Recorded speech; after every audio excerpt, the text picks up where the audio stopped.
I was talking to some of the other guys about the fact that for season 4, it feels like at the end of season 3, so many things wrapped up that have been in motion since the pilot, especially all the Ward stuff, but it felt like you guys got to have a real satisfying conclusion, sometimes a very sad conclusion, but a satisfying one nonetheless, on some of those storylines. Both of them. Brett was with us from day dot. This is our first Comic-Con without Brett Dalton. I know. Let's have a moment of silence. Okay, that's good. Do you guys feel that this season is now opened up in some new ways? I mean, I know you guys have just started, but do you feel like we can do something completely different with the show? We can do something completely different with the characters? Absolutely. I feel like there's like even just like at the beginning in the table, there's definitely a breath of fresh air kind of being breathed. No, you're true. Brilliant.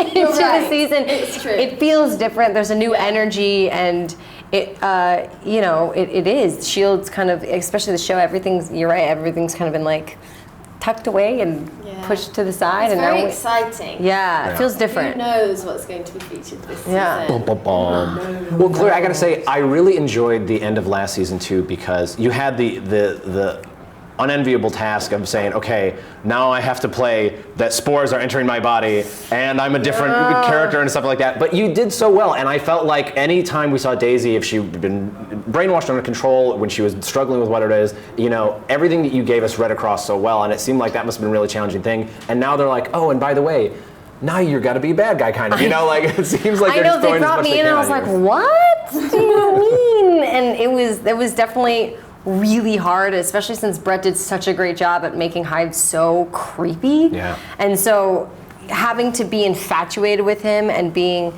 under the influence of like his like hive roofie. Like I swear it was like a high roofie that he like just roofied me to be in love with him, but he was so creepy, but I wasn't actually roofied. So it was definitely some of the hardest stuff have to do, because there's a lot of layers going on.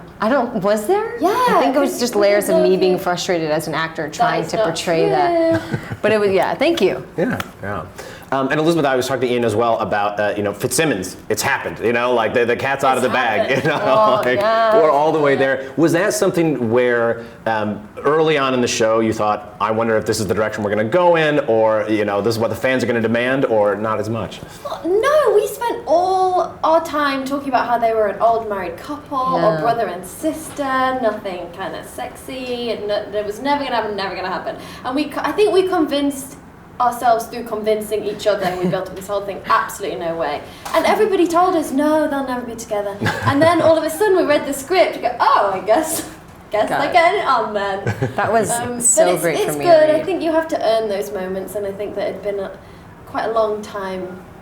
It was earned. Journey, it was earned. We went through very many ups and downs, but I like it, and we'll see what happens. Yeah, and that's the thing about this season, is because, like I said, so many things get a reset because of what you guys have wrapped up, but none of the characters do, right? I mean, you guys get to have all that history and everything that you've done together inform what you're going to do next. What can you say? I know, it's super, super early in your guys' filming schedule for the next season, but everybody keeps talking, he's coming here about, it's going to be on at 10 o'clock. Do you guys feel like you guys are going to do something darker this year, something a bit more drastic? Or? Yeah, when I read the script, it definitely felt darker. It was darker. It's a little sexier. It's edgier. It's definitely more mature this year. Again, a new, fresh breath going into the season of kind of sexy darkness. I think. And the special effects have just kicked up again, which I don't know how they did that. But Kolpak is incredible. Yeah, this is going to be scary.